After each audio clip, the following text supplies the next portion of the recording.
Friends, welcome to my YouTube channel. आज के इस वीडियो में आप मैथ के सिंबल को, चिन्ह को आप सीखेंगे और इसमें हिंदी में उसे क्या कहते हैं और अंग्रेजी में किस नाम से जानते हैं, इन सभी की डिटेल से आपको बताएंगे। चलिए शुरू करते हैं। ये है IFF, ये चिन्ह है। इसे हम केवल और यदि कहते हैं हिंदी में, और इसे हम अंग्रेजी में if and only if, IF if, AND and, ONLY only, IF if, only if. Next symbol है, इस तरह के सिंबल को रिक्त समुच्चय हिंदी में कहते हैं और इसे नल सेट भी कहते हैं। NULL, नल, SET, सेट। नेक्स्ट सिंबल है, इस तरह के सिंबल को सदस्य है कहते हैं। ये जो सिंबल है ई की तरह है, लेकिन ई की तरह लिखा नहीं जाता है, इसे आप इस तरह लिखेंगे, बिलोंग्स टू। नेक्स्ट सिंबल है, ये सिंबल सदस्य है, इसी की तरह सेम टू सेम है, लेकिन इसमें एक निशान ऐसे लगा दिया जाता है। इस तरह के सिंबल को हम सदस्य नहीं है कहते हैं और इसे हम does not belong to, DOES, does, NOT, not, BELONG, belong, TO2। Next symbol है, इस तरह के सिंबल को उपसमुच्चय है कहते हैं, उपसमुच्चय, और इसे हम इज अ सबसेट ऑफ कहते हैं। IS, इज, SUB, सब, SET, set, OF, of, subset of. ये सिंबल को हम उपसमुच्चय नहीं है। Is not a subset of, IS, is, NOT, not, SUB, SET, subset, OF, of. इस तरह के सिंबल को हम समुच्चयों का सम्मिलन कहते हैं और इसे हम यूनियन ऑफ सेट्स कहते हैं। UNION, union, OF, of, SETS, sets.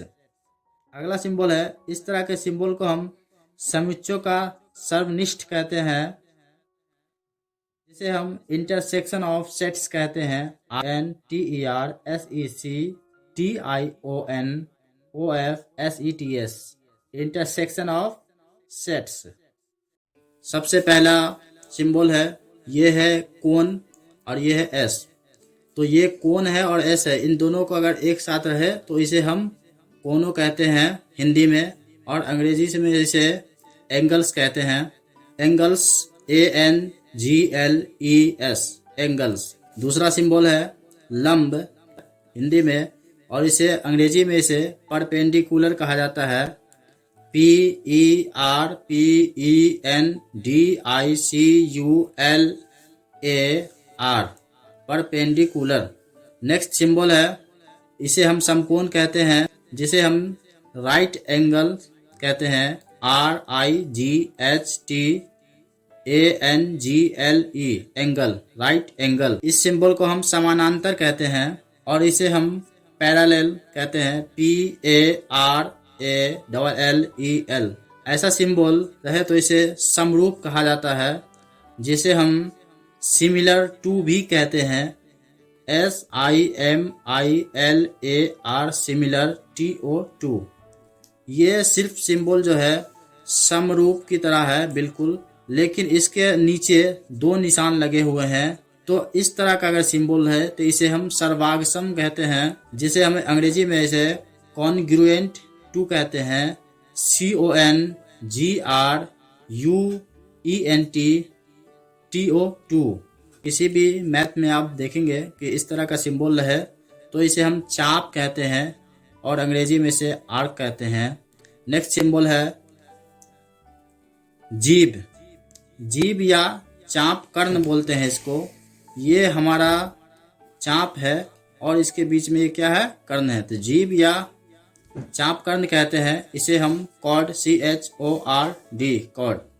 Next आपदा या वेदखंड कहते हैं, जिसे हम सेगमेंट कहते हैं। SEGMENT, segment. नेक्स्ट सिंबल है, ये तो ऐसे सिंबल को हम क्या कहते हैं, त्रिज्य खंड कहते हैं, जिसे हम सेक्टर के नाम से भी जानते हैं। SECTOR, sector. नेक्स्ट सिंबल है इस तरह के सिंबल को हम परिधि कहते हैं, जैसे हम सरकमफ्रेंस कहते हैं, CUMFERENCE, सरकमफ्रेंस। इस वीडियो को लाइक एंड शेयर जरूर करें।